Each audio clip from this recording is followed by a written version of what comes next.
Saludos amigos de Principalmente, su programa de interés jurídico institucional. En el día de hoy principalmente cuenta con la grata presencia del licenciado Daniel Beltré Acosta, con quien trataremos temas importantes relativos al impacto de los procesos de aculturación jurídica en la República Dominicana. Quédese con nosotros.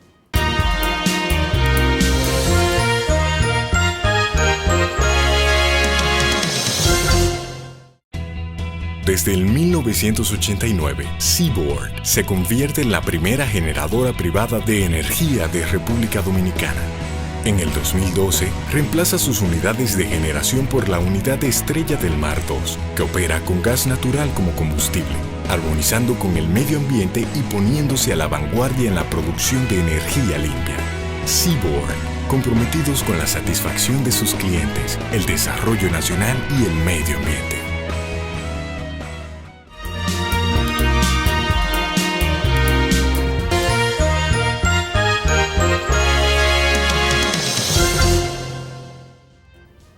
Saludos amigos de Principalmente. Hoy Principalmente cuenta nueva vez con la presencia de un joven profesional de Derecho, abogado en pleno ejercicio profesional, pero además un académico, profesor universitario. Se trata del licenciado Daniel Beltré, hijo. Daniel ya es un habitué de este programa y nosotros nos sentimos muy complacidos porque en aquella ocasión en que él estuvo aquí, lo habíamos emplazado a que en una próxima oportunidad tenía que volver porque Daniel maneja temas diversos del derecho. A pesar de su juventud, Daniel tiene varias especializaciones, varias maestrías y, como dije, es un académico, pero también un abogado en pleno ejercicio profesional. Hoy vamos a tratar un tema particularmente singular porque es un tema que se puede vincular a la filosofía del derecho y a otros aspectos, básicamente muy relegado en el estudio de derecho aquí en nuestro país, en nuestras universidades. La filosofía del derecho es la base fundamental para el entendimiento de lo que, a profundidad, de esta rama tan importante de las ciencias sociales como lo es el derecho. Entonces, el profesor Daniel Beltré, hijo, ha hecho un trabajo sumamente interesante y ese trabajo, parte de ese trabajo, vamos a dialogar en el día de hoy, porque yo sé que resultará de sumo interés para los amigos televidentes de Principalmente. Daniel, la verdad que es un placer tenerte de nuevo aquí Principalmente. Tú estás desarrollando una tesis, si se quiere llamarle tesis, trabajo que desembocará en una obra del derecho, que es sobre la aculturación del derecho en República Dominicana. La República Dominicana, obviamente cuando se constituye como un Estado soberano, se proclama la independencia, se comienzan a construir las instituciones, se proclama una Constitución de la República el 6 de noviembre del año 1844 y viene todo un proceso de instalación de la República. Se asumen en nuestro sistema jurídico lo que es la codificación francesa. Venimos y adaptamos a esa realidad de ese momento el Código Civil francés del año 1808, el Código Procesal, el Código Penal, en fin, todo, pero venimos de esa familia francesa que se circunscribe a la familia romano-germánica. Ese es el origen también del derecho francés. Entonces, a través de los años, obviamente, esa codificación, esas leyes, esas adaptaciones han venido sufriendo modificaciones, adaptaciones, adecuaciones a la realidad social, cultural, política, si se quiere, de República Dominicana. Luego, con el pasar de los años, también hemos venido haciendo algunos cambios, pero cambios que de una u otra manera han estado matizados también por la influencia de otras culturas jurídicas. Los más recientes tenemos, por ejemplo, el Código Procesal Penal, que borra prácticamente lo que era el tradicional Código de Procedimiento Criminal, que también lo traímos importado de Francia. En fin, ¿cómo pudiera explicarse ese fenómeno? Es un fenómeno que de una u otra manera es positivo. Hemos sido consecuentes en términos de esas adaptaciones que se correspondan con nuestra realidad sociocultural, política y hasta económica, si se quiere. Antes, profesor Jiménez, agradezco la invitación, y a ustedes, doctores. Para mí también es un honor estar nuevamente aquí acompañándoles en esta Catedral del Derecho, como usted le llama. Bueno, los procesos de aculturación jurídica, siempre, digamos, el proceso de aculturación, en términos general, como concepto sociológico, siempre ha existido. Desde que existen las relaciones humanas, la aculturación como concepto, o como fenómeno, mejor dicho, siempre ha existido. Ahora, como concepto, se acuña recientemente, durante el siglo XVIII, pero se explica a raíz de la interrelación que existe, que ha existido históricamente entre las personas. Pero ese proceso no solamente se da entre las relaciones, en las relaciones entre hombres y mujeres, se da también en las relaciones entre sistemas, entre culturas, y dentro de las culturas, entre los sistemas que componen esas culturas, y ahí entra el derecho. Por eso, cuando se habla de la interrelación entre las normas y entre los sistemas jurídicos, se habla de aculturación jurídica. Es decir, se definiría como el proceso mediante el cual un sistema de derecho local o nacional acoge, de diversos modos, ya hablaremos de eso más adelante, una norma jurídica que no le pertenece, que no es autóctona. Ese proceso de acogida se puede dar de manera espontánea, mediante procesos históricos como el que usted señala, pero también se puede dar de manera más mecánica, incluso mediante la violencia, cuando interviene una guerra, por ejemplo. Y precisamente de eso depende mucho el efecto positivo o negativo, que es la pregunta que usted me hace, si puede ser positivo o negativo un proceso de aculturación. Depende precisamente de eso, del mecanismo como opere, o del vehículo jurídico mediante el cual opere la aculturación, las circunstancias en las cuales se puede dar el proceso de aculturación. A raíz de ahí se desprenderán efectos que pueden ser negativos o pueden ser positivos. El trabajo que yo hice hace muchos años, pero que he venido de alguna manera fortaleciendo, porque es un tema realmente complejo, trata sobre cuál es el impacto que tienen esos procesos de aculturación jurídica en el sistema de derecho local, es decir, el sistema de derecho que recibe la norma jurídica de alguna manera implantada. Daniel, es, digamos, muy interesante todo ese fenómeno que, como tú has señalado, has venido estudiando. Cuando uno ve así a grandes rasgos el caso del derecho dominicano, hay puntos de influencia con diferentes situaciones históricas, ¿verdad? Un contexto histórico. Desde la propia Constitución, donde se señala una influencia norteamericana, pero también la Constitución de Cádiz de 1812, el derecho francés, la influencia francesa directa y la influencia francesa a través de nuestros vecinos de la República de Haití, la influencia norteamericana nuevamente con un periodo de la invasión norteamericana, ¿no? Entonces, ese periodo de la ocupación norteamericana que nos trajo también algunas leyes u órdenes ejecutivas, otro lenguaje, ¿no?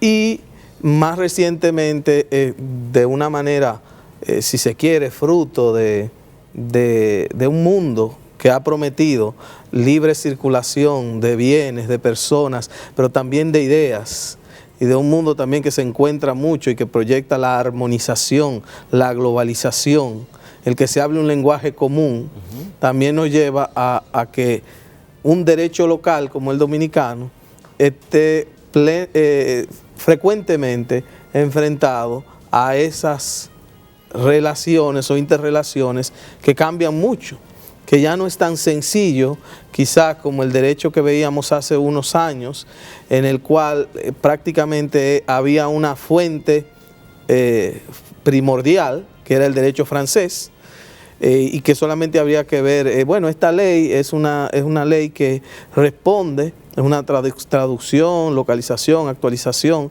de tal ley francesa, pero hoy en día nos encontramos con que las fuentes son muy diversas. Entonces ya no sabemos si el derecho dominicano es francés o es peruano, o si es chileno, es argentino, si es español. Por ejemplo, la influencia española últimamente es muy relevante. Entonces ese fenómeno, eso es atípico, eso es un mal de una comunidad jurídica. ¿O cómo tú visualizas, cuál es el rol que tiene la comunidad jurídica para preservar los rasgos típicos de su derecho? ¿Eso debe ocurrir simplemente con que vamos cambiando leyes? ¿O dónde se da la reflexión? Porque sabemos que no basta con que el Congreso decida una cosa u otra, sino que es que se crea todo un contexto de cambios. Sí, muy interesante su reflexión y muy exacta. Y efectivamente, en la modernidad, el intercambio creciente de las relaciones económicas entre personas privadas, entre los estados, entre las empresas, también la apertura de las fronteras entre los países, la fácil circulación de las personas, de las mercancías entre los países, definitivamente ha hecho que ese proceso comunicativo en el ámbito del derecho aumente y se vuelva más complejo. Y en consecuencia también eso ha permitido que haya influencias mayores entre los diversos sistemas de derecho. Pero eso no hay que decir que sea positivo o negativo, pero sí es un proceso que pudiera resultar ser un arma de doble filo, dependiendo, como usted bien indica, de la posición o del abordaje que hagan los responsables de esos procesos de formulación del derecho, que fundamentalmente es llevado a cabo por los legisladores, por los jueces, pero también definitivamente los abogados desempeñamos un rol en ese proceso. Un proceso de aculturación jurídica pudiera tener efectos muy negativos cuando de alguna manera se invade o se ataca eso que usted bien ha denominado el núcleo de un sistema de derecho, es decir, el conjunto de valores ético-jurídicos que le dan coherencia, que le dan significación, sea un sistema. No tiene que ser el sistema de derecho en general, puede ser un subsistema como el derecho civil, o el derecho comercial, o el derecho penal, o el derecho constitucional.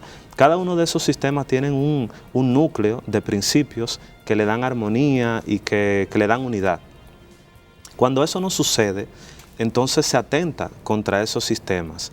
Y de ahí entonces es por lo que digo que un proceso de aculturación jurídica mal llevado a cabo pudiera desencadenar al menos 4 o 5 efectos muy negativos. El primero, que yo diría que es el general o sombrilla, es la desintegración del derecho. Luego hay otros efectos, como por ejemplo la supervivencia fáctica de una ley que ha sido suplantada o derogada. pero hay otros un poco menos complejos, pero sí de consecuencias muy graves, como el desconocimiento del derecho. O también se puede dar lo que se denomina un conflicto jurídico cognoscitivo del derecho. Todos estos efectos tienen, en definitiva, un desenlace dramático y negativo para el sistema de derecho, que es la atomización del sistema. Por ejemplo, cuando se dice por ejemplo, ¿cómo puede llegarse a desconocer una norma? ¿O cómo puede hablarse de desconocimiento del derecho en el marco de un proceso de aculturación jurídica? Bueno, cuando el legislador implanta una norma extranjera, o como decía el doctor Jiménez hace unos minutos, sustituye todo un subsistema de derecho de la noche a la mañana, definitivamente que ni legisladores, ni jueces, ni abogados, ni el ciudadano común lo va a conocer. Tomará mucho tiempo para que todo ese subsistema de derecho, como por ejemplo el derecho procesal penal, para que pueda ser conocido tendrá que pasar mucho tiempo. Y eso definitivamente no es a lo que se debe aspirar, porque eso genera mucha desconfianza y erosiona mucho el sistema de derecho, e incluso tiene consecuencias tan concretas como el aumento de la criminalidad. En ese caso del Código Procesal Penal hay un ejemplo muy interesante que se relaciona con otro efecto negativo que pudiera tener un proceso de aculturación, que es lo que yo denomino la supervivencia fáctica de la ley derogada. Antes de la promulgación del Código Procesal Penal, un subsistema de derecho que yo, por cuestiones de edad, no conocía mucho, que era el derecho de procedimiento criminal francés, habilitaba solamente la prisión preventiva como medida de coerción, ¿cierto? El Código Procesal Penal inaugura un nuevo régimen y permite 7 medidas de coerción diferentes, dentro de la que está la prisión preventiva, la presentación periódica, la garantía económica, el impedimento de salida, etc. Sin embargo, ¿qué hace el juez dominicano en su gran mayoría? Continúa aplicando la misma medida de coerción que ha venido conociendo durante todo el proceso, el desarrollo histórico del derecho de procedimiento penal, que es la prisión preventiva, que fue algo que pasó en Siria, cuando Francia invade Siria a mediados del siglo pasado, implantó los códigos franceses. Pero Siria tenía y tiene una base de derecho musulmán. Pues en Siria, a pesar de que se impusieron, ¿no? Hubo un proceso de aculturación violento y se impusieron los códigos de derecho francés, 10 años más tarde, en Siria los jueces seguían aplicando la Yida, que es la institución que regula las reglas de la responsabilidad civil según el derecho musulmán. Es decir, siguió aplicando el derecho que conocía tradicionalmente. De manera que un proceso de aculturación mal llevado a cabo, pudiera tener realmente consecuencias nefastas para el sistema de derecho que lo acoge. A propósito de la atomización del derecho y del sistema jurídico y sus instituciones, licenciado Beltré, digamos que podríamos hablar de la filosofía jurídica para referirnos propiamente a las materias jurídicas como una causa, una vía de justificación de la aculturación. Podríamos hablar de la sociología jurídica, digamos, como la que sufre las consecuencias de la aculturación, y del derecho comparado como el instrumento a través del cual la aculturación puede colarse dentro de un sistema o un ordenamiento particular.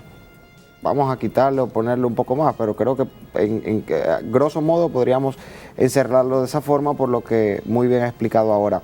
Ahora, hay una preocupación fundamental de mi parte, y es que nosotros tenemos un sistema constitucional de corte norteamericano. Tenemos leyes sustantivas que ya a la fecha tienen distintos orígenes, vienen de distintos sistemas y ordenamientos.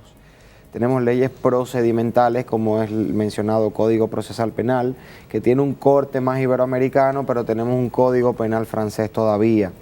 Entonces ya por ahí vamos viendo, por ejemplo, la Ley 107-13, que regula las relaciones de las personas con la administración pública, tiene un corte evidentemente español. Sin embargo, sabemos que es una ley que tiene que ser aplicada principalmente, no exclusivamente, por los municipios, por ser la administración pública que está más cerca al ciudadano, pero tenemos una ley que no necesariamente es incompatible con nuestro sistema, pero que proviene de un lugar donde históricamente el modelo de gestión y de administración municipal es completamente distinto al nuestro, porque hay una tradición histórica de autonomía regional y municipal mucho más fuerte, antigua y digamos más rígida que la nuestra. Todavía las administraciones locales de República Dominicana se encuentran muy subsumidas de cierta manera a lo que se decida desde el Poder Ejecutivo, porque es digamos un continuador de la política para permearla en todos los rincones del país y que los ciudadanos tengan acceso a un poder ejecutivo cercano. Entonces tenemos una ley que digamos que rige la conducta de estas administraciones locales que proviene de un lugar donde la historia municipal es totalmente distinta y la realidad actual también lo es. El impacto de adoptar este tipo de normas que provienen de sistemas de ordenamiento con realidades, con digamos, realidades sociales, económicas y políticas distintas a las nuestras, en el caso dominicano, evidentemente, no necesariamente va a traer un impacto negativo, aunque puede provocar el rechazo de quien deba de ejecutar la ley o de quien sea el sujeto pasivo de la ley. Y eso puede traer, digamos, consecuencias nefastas como el aumento de la criminalidad, como bien lo señaló. Ahora, ¿qué pasa en el caso de la jurisprudencia? Bien hablábamos hace un momento, usted explicaba que el derecho no se compone solamente de leyes lato sensu.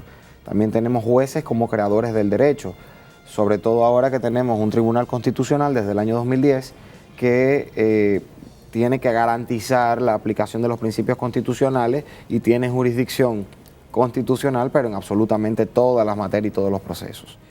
El Tribunal Constitucional, en muchas de sus decisiones, ha adoptado criterios jurisprudenciales, precedentes constitucionales, que no necesariamente eran citados por nuestra jurisprudencia con anterioridad. Particularmente los casos de la jurisprudencia del Tribunal Constitucional colombiano y la Sala Constitucional de Costa Rica.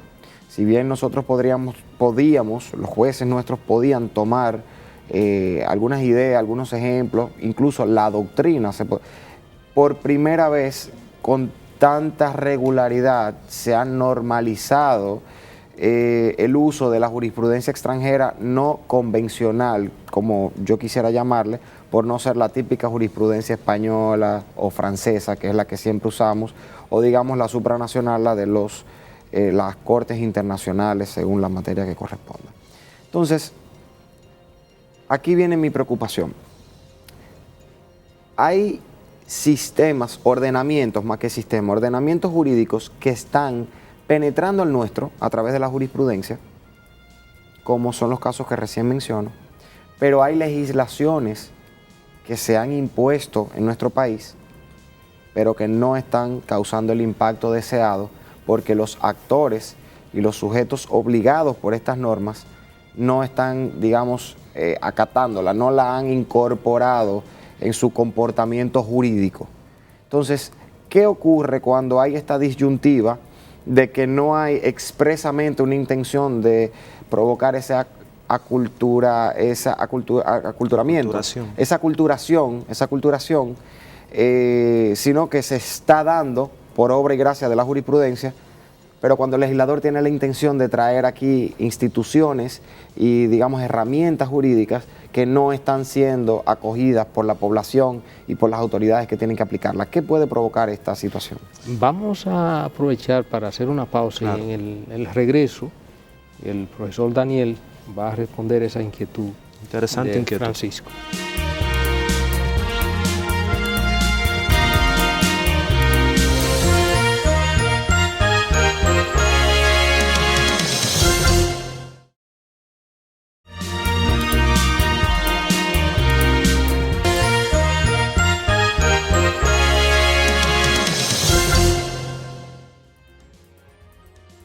Seguimos, amigos, principalmente hoy con la grata presencia del profesor Daniel Beltré, hijo. Bueno, en el segmento pasado quedamos con la interrogante que formulaba Francisco. Sobre, gracias Radamés, básicamente el proceso de aculturación no parece ser tan simple y tan, digamos, pasivo. Es un proceso muy dinámico y que se va construyendo por todas las, digamos, entrando por todas las fuentes del derecho. Entonces la pregunta venía básicamente cuando la jurisprudencia, los jueces en su trabajo de crear derecho, máxime ahora con nuestro nuevo Tribunal Constitucional, va incorporando, no necesariamente con la intención de generar este proceso de aculturación, pero va incorporando herramientas e instituciones, criterios, interpretaciones de tribunales extranjeros y de salas constitucionales extranjeras, digamos, y por el otro lado el legislador está tratando de generar este proceso creando estas mismas, o no las mismas, otras instituciones, herramientas, digamos, disposiciones legales, y cuando las trae al ordenamiento nuestro, los que se tienen que encargar de cumplir la ley, dígase las personas privadas e incluso las personas públicas en la administración, los jueces en su labor interpretativa también, no logran aplicar esta norma porque no está causando el impacto que el legislador o el constituyente en su momento quiso con la sanción de esta norma. Entonces, ¿qué ocurre cuando hay como esta dicotomía? Muy bien. Francisco, yo creo que tú has planteado dos cuestiones muy importantes. La primera se relaciona con lo que hablábamos hace unos minutos sobre los efectos o los impactos, el impacto que puede tener un proceso de aculturación. Y específicamente debo referirme a lo que se denomina, o a lo que se pudiera dar en el marco de un proceso mal llevado a cabo, lo que se denomina un conflicto jurídico cognoscitivo del derecho, primera cosa. Y segundo, te refieres, qué bueno que lo hagas, a lo que pudiera ser, o lo que pudiera ser los vehículos mediante los cuales se puede dar un proceso de aculturación jurídico, cuando hablas de las fuentes del derecho, etc. En relación con el primer tema, el primer punto que tocas, la primera cuestión, cuando el legislador lleva a cabo un proceso de formulación de una norma que, como tú indicas, no encuentra buena acogida en la ciudadanía o en los actores que deberán obedecer esa norma, es porque esa norma carece de cierta legitimidad. Y efectivamente, cuando se trata de una norma que no encuentra un sustento jurídico en la materialidad social de la sociedad o de la cultura, entonces eso se puede dar, porque el derecho, debemos recordar, ejerce una función socializadora, y todos nacemos en una sociedad que está fundamentalmente regulada por normas. Dice Bobbio que la experiencia jurídica es fundamentalmente una experiencia normativa. Y en esa experiencia que desde niños uno va teniendo, se va formando una conciencia de lo que es el derecho, de lo que es su derecho, de lo que es una cultura jurídica, y luego cada actor en el ámbito jurídico también se va forjando una idea, ¿no? Una ideología jurídica particular que se diferencia de otra cultura jurídica. Como la ideología jurídica de un juez cubano, donde hay un derecho socialista, es distinta a la ideología jurídica de un juez dominicano. Tienen conceptos distintos de lo que es el derecho de propiedad o de cómo interviene el Estado en las relaciones privadas. En consecuencia, cuando no se respeta, cuando el legislador no respeta esas diferencias, no toma en cuenta esas diferencias, efectivamente pudiera encontrarse con que los receptores de la norma pudieran no obedecerla porque la reputan ilegítima, así sea inconscientemente.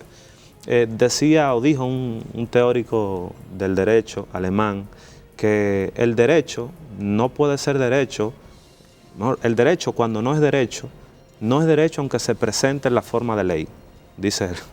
El derecho que no es derecho no puede serlo aunque se presente bajo la forma de ley.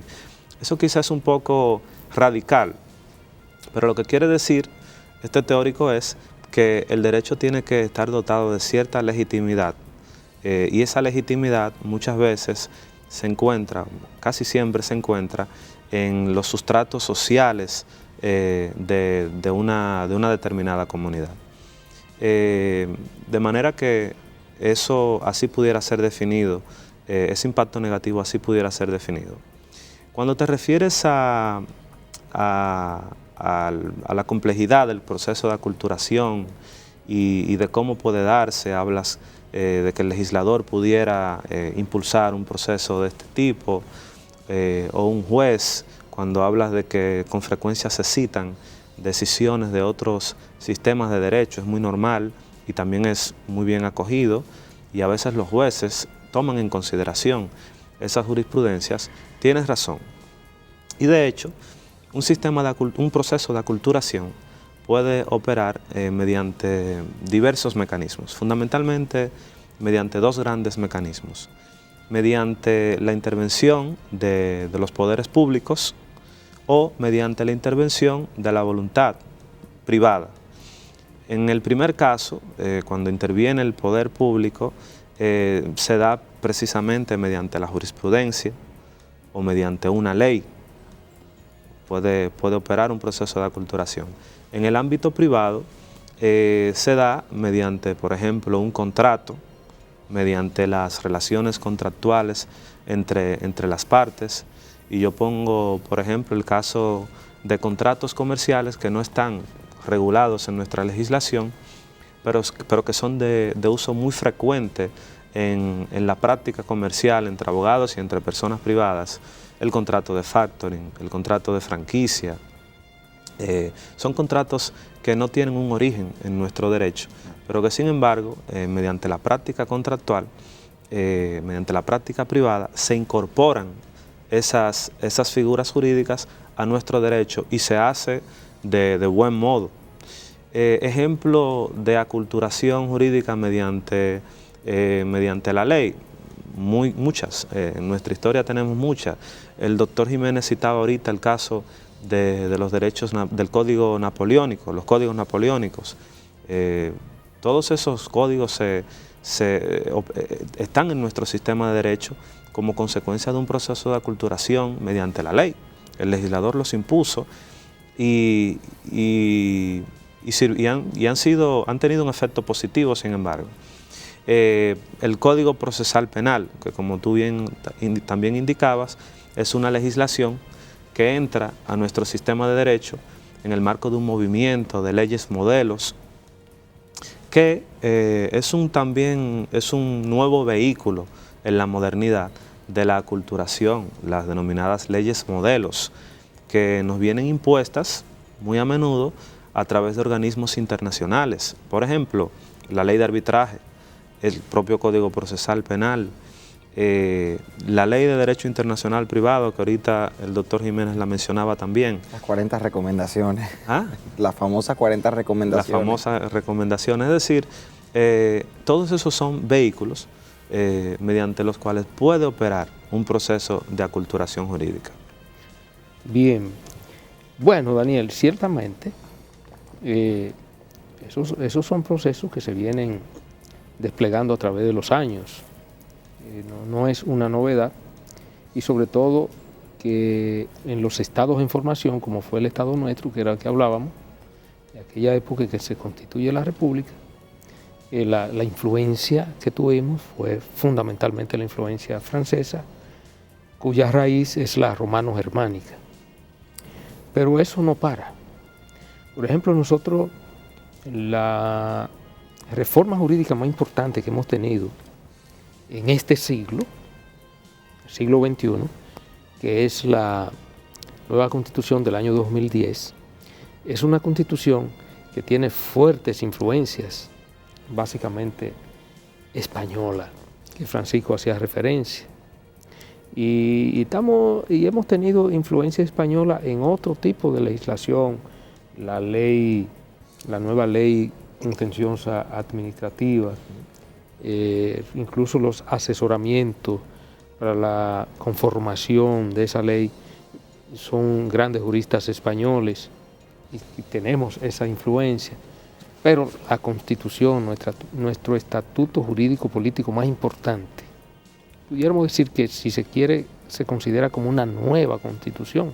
Se habló de una reforma constitucional, pero realmente esta fue una nueva Constitución, un proceso sui generis, participativo, que se llevó prácticamente 2 años. No fue una reforma a la carrera, coyuntural, como casi la mayoría de las reformas constitucionales que se han llevado a cabo a través de los años en República Dominicana, sino que fue un proceso bien sopesado, armonizado, con la participación no solo de los miembros de una gran comisión de juristas, tanto criollo como extranjero, sino que hubo participación de diferentes actores de la sociedad, las diversas fuerzas sociales, y finalmente se produjo ese documento que fue aprobado por la Asamblea Nacional. Pero yo diría que en todos los aspectos siempre se van a seguir produciendo ese tipo de aculturación.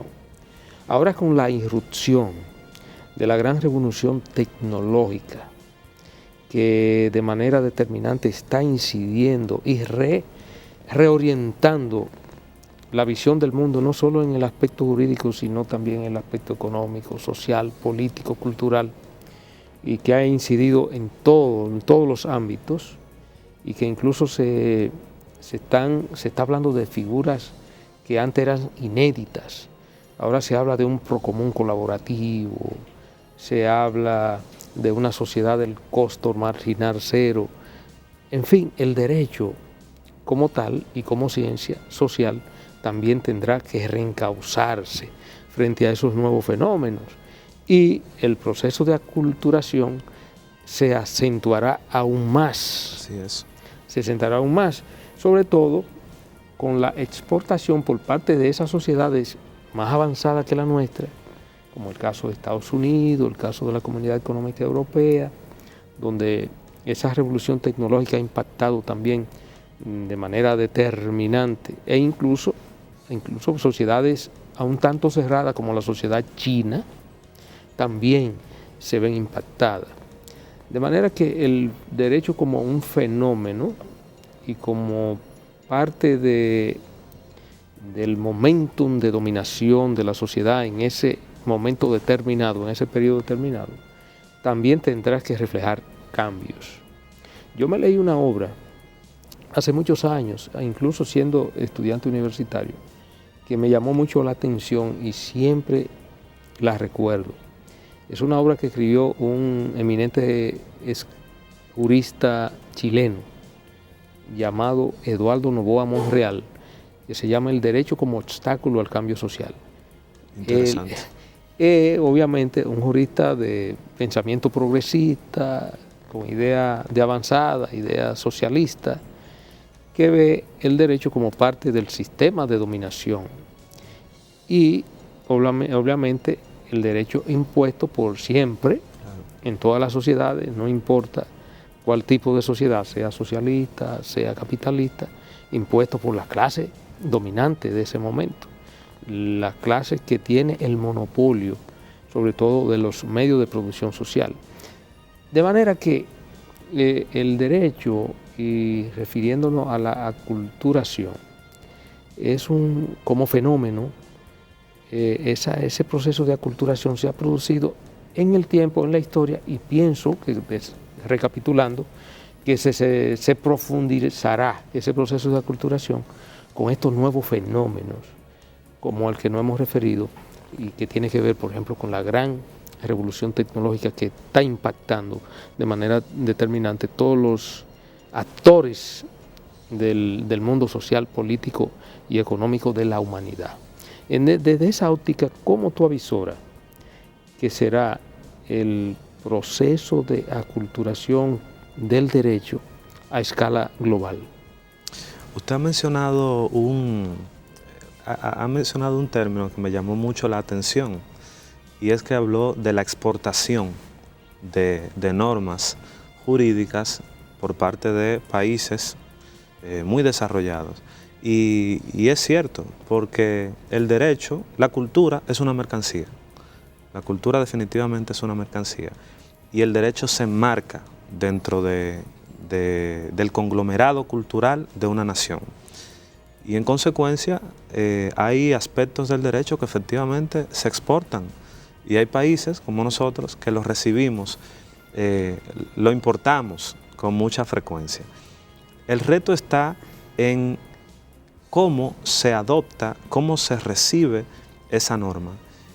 Y enlazo esta idea con otra que también usted abordó, y es cómo se llevó, la forma en que se llevó a cabo el proceso de formulación de la nueva Constitución de la República del año 2010, y dijo que se llevó a cabo mediante un proceso horizontal en donde se consultaron los sectores, todos los sectores del Estado, de la nación, del país, y es así como se debe abordar los procesos de formulación de la norma, sea mediante la creación de una norma innovadora, nueva, o sea mediante la importación de una norma extranjera. En cualquier caso, se debe determinar si esa norma extranjera es compatible con los principios éticos jurídicos del sistema de derecho nuestro que la recibe. Es más fácil si esa norma proviene de un sistema de derecho de la misma familia nuestra. En nuestro caso, la familia jurídica romano-germanista. Pero si viene de una familia jurídica distinta, entonces será más difícil que esa norma pueda encontrar acogida en a quien será aplicada esa norma. ¿Cómo yo considero que los procesos de aculturación deben ser gestionados en el porvenir y en el presente? Porque efectivamente las nuevas tecnologías facilitan muchísimo más el intercambio jurídico entre los países y entre las partes. Yo considero que en primer lugar el legislador, que es quien tiene la mayor responsabilidad en el proceso de formulación de la norma, debe entrar a tono, ¿no?, con esos procesos de modernidad del derecho e innovar, porque la modernidad sin innovación no pudiera ser explicada. Es muy fácil copiar una ley, traer una ley de España, como tú decías ahorita, Francisco, copiarla y convertirla en ley. Bueno, hay que ver si eso realmente va a funcionar. Lo correcto es que se cree una ley, aunque se tome como parámetro una ley española, una ley francesa, pero que se adecúe, que se indigenice, como dicen algunos teóricos de estos temas. De manera que yo creo que la globalización, también hay una globalización del derecho, representa grandes retos para los países, para los estados, y creo que amerita, para que sean exitosos los procesos, se amerita de procedimientos modernos y más rigurosos en el proceso de formulación de la norma. Eso que vienes señalando, Daniel, a propósito de la formulación de las leyes y lo que señalaba el doctor Radamés Jiménez acerca de los avances tecnológicos y algo que tú señalabas, que el derecho es un producto cultural, me trae a la mente un librito que estoy leyendo, librito porque es pequeño, pero no por su importancia, de un profesor norteamericano, Paul Kahn, y que precisamente su visión es de análisis cultural del derecho. Qué bien. Y entonces él habla de este rol que tiene la comunidad jurídica, que tiene la ley, que tiene la jurisprudencia, y habla de la ley como una cuestión vinculada al voto, la jurisprudencia como una voz, en el sentido de que hay algo también que dice Ferrajoli, que es la autoridad, no la verdad, lo que hace la ley. O sea, al final, la ley es porque la mayoría de los legisladores votaron por ella y no tienen que explicar mucho por qué votaron esa ley, mientras que de la jurisprudencia es la verdad, veritas, non auctoritas, facie judicium. El juez tiene que dar una explicación y se espera entonces escuchar su voz. Es un acto comunicacional. Y eso yo lo ligo con algo que siempre señala un amigo, el doctor Alberto Binder, que participó en el proceso de reforma procesal penal en prácticamente toda América Latina, y es que estos procesos de implementación de nuevas leyes, y el caso del Código Procesal Penal es un fenómeno reciente de aculturación jurídica, responde a la dinámica formulación-configuración. En mis clases yo lo digo que, para ponerlo más sencillo, es que una cosa es con guitarra y otra es con violín. Y si la clase la estoy dando en Santiago, tal vez digo, una cosa piensa el burro y otro el que lo apareja, ¿no? Entonces, y eso es importante porque yo pienso que en esto que ustedes están diciendo del avance de la tecnología, ese proceso comunicacional es todavía más dinámico. El tema es que cuando los procesos de toma de decisiones de que hay una nueva ley y el momento en el cual la efectividad de esa ley se evalúa, hoy en día nosotros estamos viendo en las redes sociales fenómenos en los cuales las personas tratan de dirimir sus conflictos directamente sin acudir al espacio institucional de solución del conflicto, y eso es una gran llamada de atención acerca de la efectividad de la ley. Así es, efectivamente. Eso podía ser una anécdota antes, que alguna gente que tuvo la experiencia de estar en ese lugar, en ese momento, luego lo podía contar.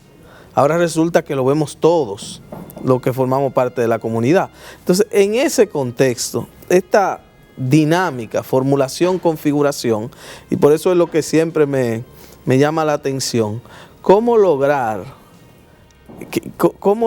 mantener, digamos que de algún modo hay que mantener eso que tú señalabas, el núcleo duro de nuestra cultura jurídica. Eso requiere una comunidad jurídica muy activa, una comunidad jurídica que se preocupe por cuál es la ley y qué está diciendo la voz de la jurisprudencia. Y ese es un punto que yo no sé cómo tú lo evalúas, pero siento que la nuestra es una comunidad un poco, aunque cada vez hay más comunicación, es una comunidad que no es muy dinámica, para llamarlo de alguna manera. Sí, muy interesante la anécdota que cuenta, ese aspecto que cuenta, de cómo la gente, y es cierto, uno lo ha notado, toma medidas o quiere hacer justicia por sus propias manos. O sea, es una involución del proceso jurídico, la venganza privada, la venganza privada. Y efectivamente eso es un síntoma. Eso es un síntoma que se vincula a la precaria efectividad de la norma, pero también, quizá aún más, al desconocimiento que tiene la gente del derecho, al desconocimiento que tiene la gente, la ciudadanía, de la norma. Como desconoce la norma, no conoce los derechos del otro, no conoce la sanción de un determinado acto, o simplemente la reputa poco relevante, la norma. Pero yo diría que fundamentalmente no la conoce y efectivamente se trata de normas cuya efectividad debe ser evaluada. Muy interesante realmente. Luego hablaba de otro punto, la pregunta concreta. Sí, no, precisamente la pregunta es ¿Cómo las comunidades jurídicas logran preservar ese sello que les es propio, y sobre todo con el rol de la jurisprudencia. Claro. Si usted entra a una librería, encuentra, por ejemplo, sentencias básicas del Tribunal Constitucional Español, grandes sentencias del Tribunal administrativo francés, por ejemplo. Entonces es como la voz de lo que identifica una comunidad jurídica, o lo así mismo el alemán de Estados Unidos. Entonces la comunidad jurídica dominicana, ¿cómo va a ir construyendo su identidad sobre la base de esos rasgos? Es grave, el derecho, es grave, considero yo, lo que nos pasa. El derecho opera mediante un ciclo. Hay lo que se denomina un ciclo jurídico. El derecho ejerce una función socializadora, definitivamente, en la gente. La familia se convierte en la primera célula de transmisión de la norma jurídica. Pero luego esa función socializadora del derecho, que como decía ahorita genera una mentalidad jurídica cultural en la sociedad, se supone que el legislador está impregnado de ella. Y en función de esa mentalidad jurídica cultural, que como digo, se supone debería el legislador defender e identificar, también debe legislar en función de ella. Y en consecuencia, generar una armonía en ese ciclo. Pero cuando eso se rompe, cuando el legislador no conoce cuál es su identidad jurídica, su ideología jurídica, la mentalidad jurídica de su nación, entonces se rompe ese ciclo y se genera una suerte de caos, ¿verdad? ¿Cómo lograr que una nación pueda tener un sistema de derecho uniforme, dotado de una significación lógica constante? Eso no es fácil, pero al menos, como decía hace un momento, en los diversos subsistemas sí se pudiera lograr eso, independientemente de que el derecho comercial dominicano esté grandemente influenciado por el derecho francés y el derecho procesal penal por el derecho iberoamericano. Pero en cualquier caso, cada uno de esos derechos tiene valores ético-jurídicos que lo deben unificar. Por ejemplo, el caso del derecho constitucional, de nuestro derecho constitucional, que se refunda a partir de la Constitución del año 2010, tiene unos principios que son transversales en la Constitución. El principio democrático, el principio republicano, el principio de representatividad. Esos son principios que informan todo nuestro derecho constitucional y que constituyen el núcleo duro del mismo y son lo que le dan significación lógica. Todo nuestro derecho constitucional puede ser visto a partir del principio democrático y mediante cualquier actuación en contra de la Constitución se pudiera estar afectando uno de esos principios. Yo creo que, en definitiva, en conclusión, al legislador le toca identificar esos principios fundamentales que constituyen valores éticos jurídicos de cada sistema y legislar a partir de ahí, a partir de esos núcleos duros de cada sistema. Bien, vamos a aprovechar para hacer una breve pausa y en el próximo segmento seguimos hablando sobre este y otro tema de interés.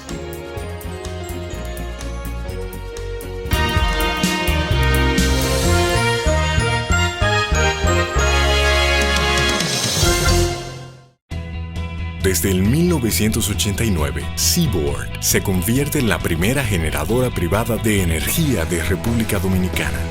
En el 2012, reemplaza sus unidades de generación por la unidad Estrella del Mar 2, que opera con gas natural como combustible, armonizando con el medio ambiente y poniéndose a la vanguardia en la producción de energía limpia. Seaboard, comprometidos con la satisfacción de sus clientes, el desarrollo nacional y el medio ambiente.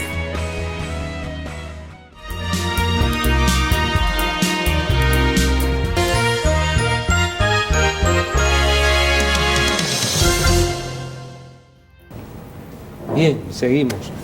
Bueno, Daniel, la verdad que ha resultado sumamente interesante. Es un tema muy, yo diría que casi desconocido en términos de la discusión en nuestro país, sobre todo en la comunidad jurídica, este tema de la aculturación.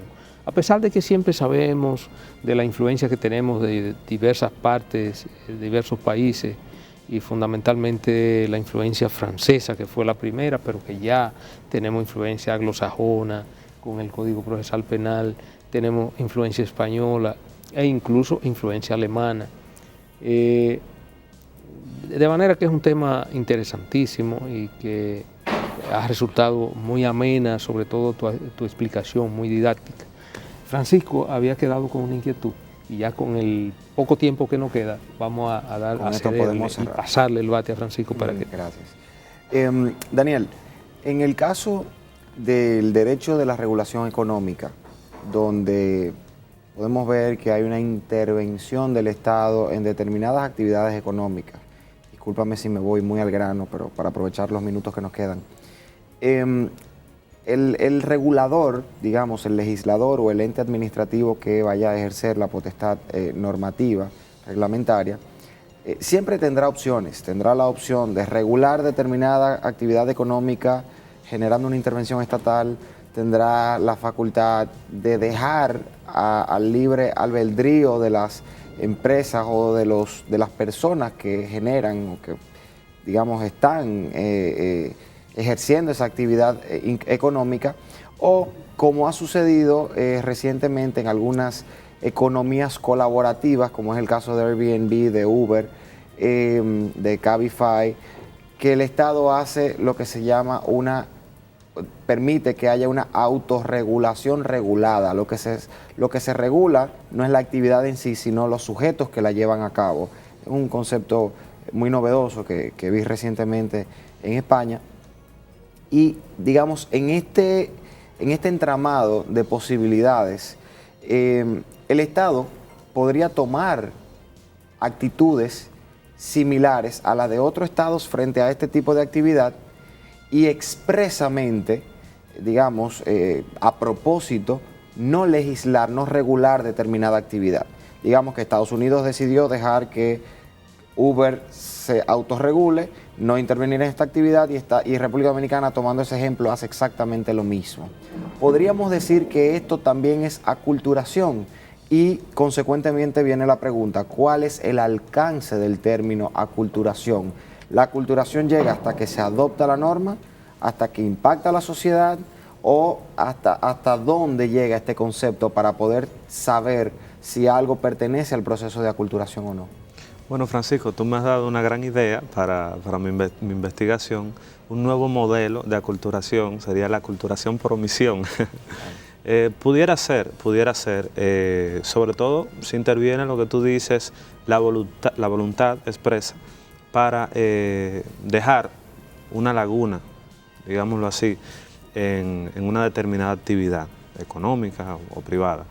Pero yo diría que en definitiva pudiera terminar siendo un proceso de aculturación que operó mediante un vehículo privado, las relaciones contractuales privadas. Yo lo vería así, en definitiva. El alcance del proceso de aculturación definitivamente se da cuando se implanta la norma. Pero ese proceso, como decía, recuerda, podía ser espontáneo, positivo, lento, puede ser mecánico, va a depender del vehículo mediante el cual opere la aculturación. Si es mediante una ley, desde que se promulga y se publica, ya hay aculturación. Ya luego entraríamos en otro tema que serían los efectos positivos o negativos que pudiera tener ese proceso.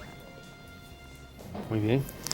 Ramón. No, básicamente la verdad que es un diálogo muy interesante, y lo que yo haría es decirte que estaremos a la espera de la publicación de ese trabajo en que has estado. Gracias.